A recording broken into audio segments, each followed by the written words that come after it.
Hey everyone, how's it going? Matthew Bailey Media here, and welcome to another 2023 movie review. I know this video is probably out a little late by the time you see this, but that's mainly because I had a few things to take care of. Like, if you notice, there's something a little bit different about the background, where right above my head there is a sign that says "Cinema, enjoy the show," because that's what this channel really is. It's all about enjoying the show, seeing me review all these different films I see, doing trailer reactions for the new movies that are coming out, and even doing a few gameplay videos. I mean, that's not really cinema, but still.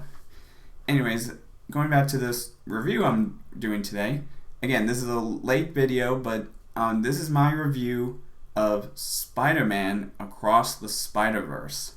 Yep, this is the sequel to the 2018 Into the Spider-Verse that didn't do so well at the box office when it first came out, but then it got a huge audience when it got released on Netflix.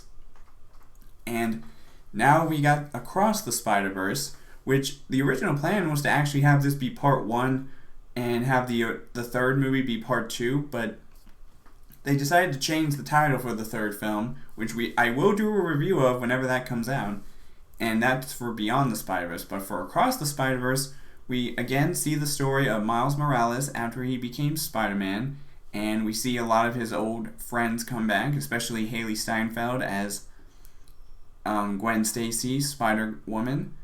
And however, I will say, I honestly I didn't even know that during the end credit scene of Into the Spider-Verse that Oscar Isaac was apparently behind the voice of some futuristic Spider-Man that apparently was revealed to possibly be a baddie in this film, and it turns out that is the case. Again, since this video is out kind of late, I guess it doesn't matter if I do a few spoilers, but pretty much, yeah, the guy Oscar Isaac plays an evil turned Spider-Man kinda, where he tries to get a lot of his old Miles Morales' friends from the first movie to turn against him, and even Gwen Stacy. And it's funny because his parents meet Gwen during the film, but they don't realize that she's from a totally separate universe, and they still haven't figured out that Miles is Spider-Man. However, he tries to eventually tell them, but it ends up backfiring, not against him, but in a way that he didn't expect. And I tell you, there was like so many different Easter eggs in this film that I was not expecting. Like, they did use old footage from like Tobey Maguire and Andrew Garfield's universe when when like Tobey Maguire's character Peter had Uncle Ben get killed, and then Andrew Garfield had Gwen Stacy's father, Captain Stacy, played by Dennis Leary.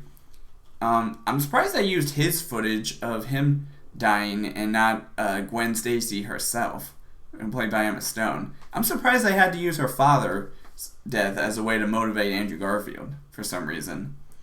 And the one thing that really caught me off guard was the whole live-action interpretation of Donald Glover as the Prowler, which we haven't seen him since frickin' Spider-Man Homecoming, and he wasn't even in his Prowler outfit. But in this movie, we see a little bit of a cameo of him in an iconic Prowler outfit.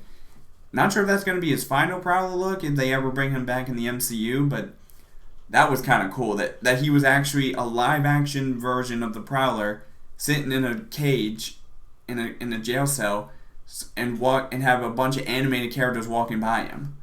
That was cool cinema altogether.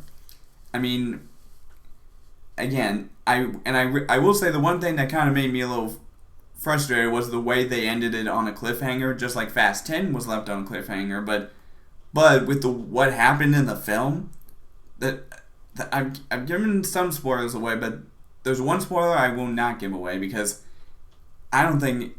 Again, the one thing that really made me frustrated when the movie ended was when they revealed that last bit of spoilers at the end of the film, and then out of nowhere it cuts to saying "to be continued," and everybody in my theater was just like, "Are you me?" Like, I mean, like they were wanting more, And I did too. I mean, it was definitely a really good film. And I gotta admit, I am so excited for when Beyond the Spider-Verse comes out, because with this movie and with Beyond the Spider-Verse, and now with what's going on in the MCU, it kind of sounds like they may actually collab the universes again. Like, you know how in Spider-Man No Way Home we had Andrew Garfield and Tobey Maguire come back, and almost every actor who played the villains come back?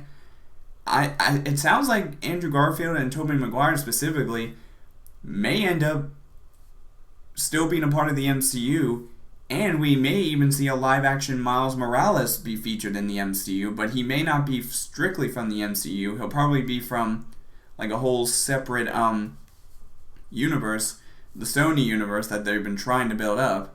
And it sounds to me like Madam Web specifically is going to be the movie that sort of restarts the whole Sony Marvel universe with the Sony Spider-Man characters. So we still got Kraven the Hunter after this, and then we also have Madam Web. But after Madam Web, it sounds like everything's going to get reset for the Sony Marvel side. And I'm really looking forward to the future of this franchise. But anyways, let me give you my rating of this movie. So for my rating of Spider-Man Across the Spider-Verse, again, it was a terrific film.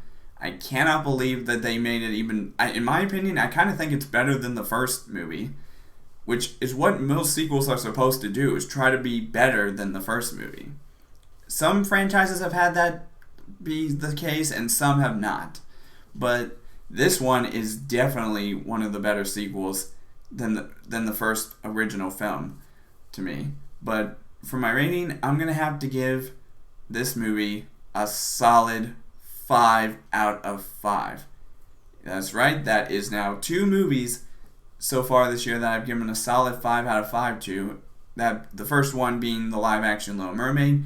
Now, the one dilemma I'll have in this scenario is which one I actually prefer over the other to be my number 1 film.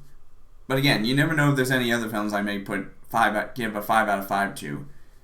I mean, the only films I can think of that may get a 5 out of 5, it just depends on how great it ends up being, is another movie that I'm about to see as of this recording with my cousin and my friend Matthew Davis Media. Check out his channel. But where I might be giving Transformers a great review, or the only other film I can think of that may get a solid review is Haunted Mansion, maybe. It just depends. But anyways, that's all for now, and I will see all you guys in the next video.